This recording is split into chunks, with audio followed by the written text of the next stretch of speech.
Okay, Tom, how are we assessing day two? Yeah, it was a tough one. Obviously, not ideal losing that last wicket at the end there. I thought we battled hard.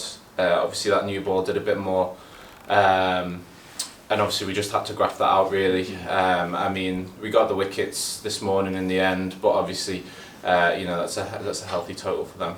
How hard work was it through the course of yesterday and today? Yeah, it was tough. I mean, the pitch wasn't doing a whole lot that first day. Obviously, the ball didn't really spin loads, a bit out of the rough towards the end. But obviously, that ball went soft pretty quick for us, unfortunately.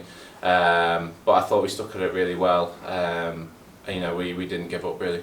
How challenging is it when you're out there and obviously you know that the pitch not doing a great deal, the ball's gone soft, conditions are good to bat. As a bowling side, a fielding side, how challenging is it to keep up your spirits? Yeah, it's tough, but I think that's something we're used to here. I think it's a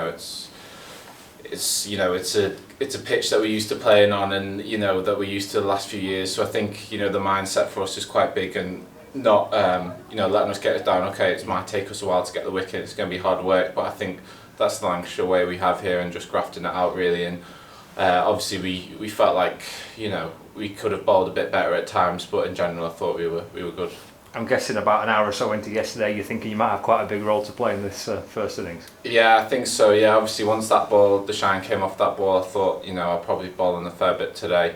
But it was just nice to get overs in the bank really, and to finish with 3 was pretty nice. I can ask you about that, Tom. I mean, you have 30 odd overs in the innings. I mean, that's a real good bowl for you, isn't it?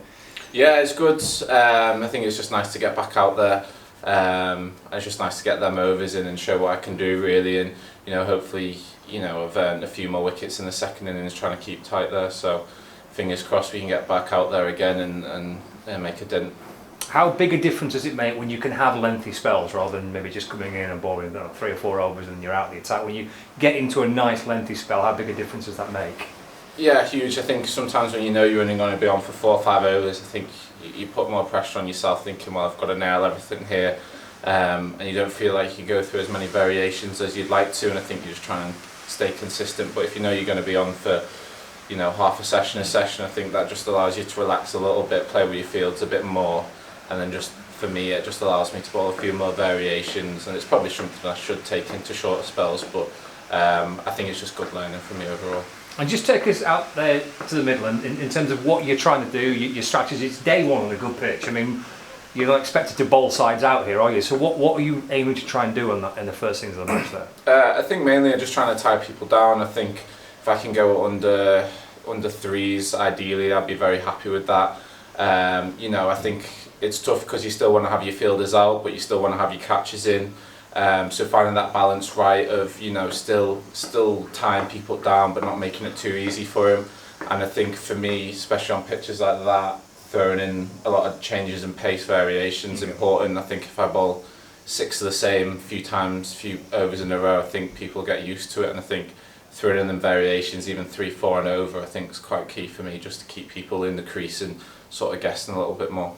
So presumably those skills that you developed in white ball cricket can be applicable in red ball cricket too? I think so. I think they're pretty similar, it's just lengths are a bit different. I think here I bowl a bit fuller in red ball, but generally, yeah, like in T20 you bowl 3, 4 variations and over, so it's not too dissimilar. It's just about can you bowl them same variations on the same line and length really. Were you gutted to miss out last week at Lords? Yeah, a little bit, yeah. I had a few things going on at home, unfortunately, so but yeah, no, it was nice to be back out there here, and I know people at home will be watching and be very happy. Yeah, and in terms of the summer going forward, Tom, how much are you kind of relish in really getting into this 4-day side, nailing your place down in this and making big contributions? Yeah, I think with the weather we've been having, I think the pitches could suit a lot more spin this year, so I'm just really excited to really do well this game, hopefully take a few wickets in the second innings on a bit more of a turning wicket, and then just play consistently hopefully throughout the summer. There's a lot of talk last season building up about Nathan signing and all that stuff. The fact that you are #1 spinner in the game, this is a real opportunity for you, isn't it, I think? Yeah, I think it's just to show what I can do. I think even on flatter wickets it's still proven myself that I'm not just a bowler who can bowl on braggers and do it well. I think as as a spin bowler, I think I have to, you know, open up my mindset a little bit really, and you know, as much as I want to time down on wickets like that, can I still be that aggressive, sort of, can I pick up 2-3 like I did, and sort of do that every game? I think that would really help me nail down my place in the team a bit more.